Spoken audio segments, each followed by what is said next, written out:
اعوذ باللہ من الشیطان الرجیم بسم اللہ الرحمن الرحیم۔ سب ناظرین کو علم اسلام چینل میں خوش آمدید اور خلوص بھرا سلام۔ آج کا عنوان گناہوں کا شہر۔ اللہ تعالیٰ نے انسان کو ان کے حالات کو دیکھ کر عبرت حاصل کرنے کی نصیحت فرمائی ہے۔ ارشاد باری تعالیٰ ہے کہ زمین پر چلو پھرو اور دیکھو کہ ہم نے ان ظالموں کا کیا حال کیا ہے۔ اس لیے چاہیے کہ آثار قدیمہ میں پچھلی قوموں کی باقیات دریافت ہوتی ہیں اور ہم ان کے بارے میں جاننے کی کوشش کریں اور پچھلی قوموں کے حالات دیکھ کر عبرت حاصل کریں۔ اللہ تعالیٰ نے قرآن پاک میں پچھلی قوموں کا حال کھول کھول کر بیان فرمایا اور ان کی تباہی کے اسباب بھی بیان فرمائے، اور یہ بھی بیان فرمایا کہ ان کو کس بنا پر اور کس عذاب میں مبتلا کیا گیا۔ پومپئی شہر ایک ایسا شہر ہے جس کی تاریخ ایک رومن امپائر جو ایک اٹلی میں واقع تھا۔ اس شہر نے بہت جلد ترقی کی۔ اس شہر میں دنیا کی ہر چیز مہیا تھی۔ ان سب چیزوں نے اس شہر کو جنت بنا دیا تھا۔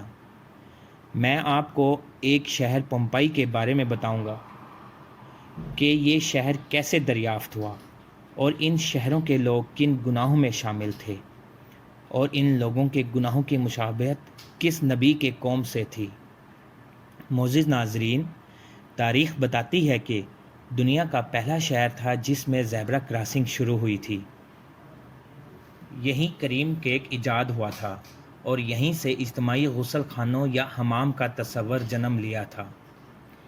یہ شہر رومن امپائر کے بڑے شہروں میں سے ایک تھا، لیکن دولت کی فراوانی کے بعد رفتہ رفتہ اس شہر کی پہچان تبدیل ہونے لگی۔ معزز ناظرین، اجتماعی غسل خانے، اجتماعی حمام بے حیائی کے مراکز بننے لگے۔ چند دہائیوں بعد یہ بے حیائی کا عام مزاج بن گیا۔ اب اس شہر کی پہچان زرعی، تجارتی یا صنعتی شہر نہیں، بلکہ اب یہ آزاد معاشرے کا شہر بن گیا۔ کسی پابندی، کسی قانون، کسی روک ٹوک سے آزاد، سرے عام ایک دوسرے سے تعلقات، بے حیائی اس شہر کی پہچان بن گئی۔ اس شہر کا کام جسم کی لذت دینا تھا۔ حضرت لوط علیہ السلام کی قوم جب ہم جنس پرستی کی لعنت میں مبتلا ہو گئی، اس قوم پر پتھروں کی برسات کر کے ان کو ختم کر دیا گیا تھا۔ معزز ناظرین، ایسا ہی معاملات اس شہر پومپئی کے ساتھ ہوا تھا۔ پومپئی جنسی سرگرمیوں اور غیر اخلاقی حرکتوں میں کافی دور تک نکل چکا تھا۔ تاریخی روایات کے مطابق یہاں عورتیں عورتوں سے، مرد مردوں سے، یہاں تک کہ جانوروں کے ساتھ جنسی تعلقات بنانا بھی عام ہو گیا تھا۔ جسم فروشی اس شہر کا بنیادی پیشہ اور معیشت کا عام ستون بن چکا تھا۔ صرف عورتیں ہی نہیں، تندرست مرد بھی اس کام میں پیش تھے۔ غلاموں کے ساتھ ساتھ عام آدمیوں کی تعداد بھی اس پیشے میں شامل تھی۔ تاجر یہاں پر جسم فروش تجارت کرتے تھے اور گناہوں کی اس لعنت میں زیادہ ملوث تھے۔ ایک وقت ایسا تھا کہ اس شہر پر فخر کیا جاتا تھا۔ اس شہر کے پاس ایک آتش فشاں پہاڑ تھا۔ اس کے باوجود بھی، اس شہر میں خطروں کے باوجود، یہاں پر ہر قسم کا گناہ سرے عام کیا جاتا تھا۔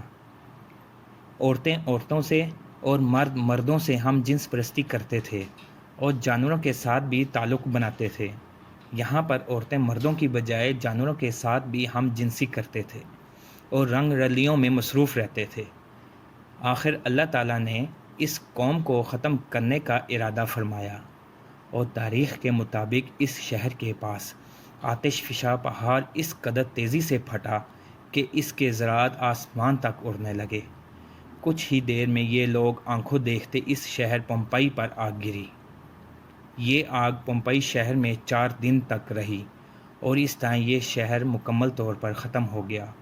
شہر کی تباہی کی جو وجہ تھی وہ ایک آتش فشاں پہاڑ کا پھٹنا تھا، اور جس گناہ میں یہ قوم ملوث تھی وہ گناہ ہم جنس پرستی تھی۔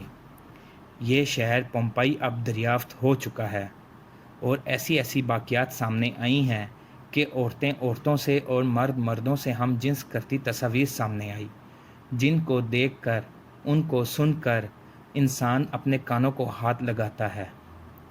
معزز ناظرین، مزید اسلامی معلومات حاصل کرنے کے لیے ویڈیو کو لائک اور چینل کو سبسکرائب کریں. شکریہ. اللہ حافظ.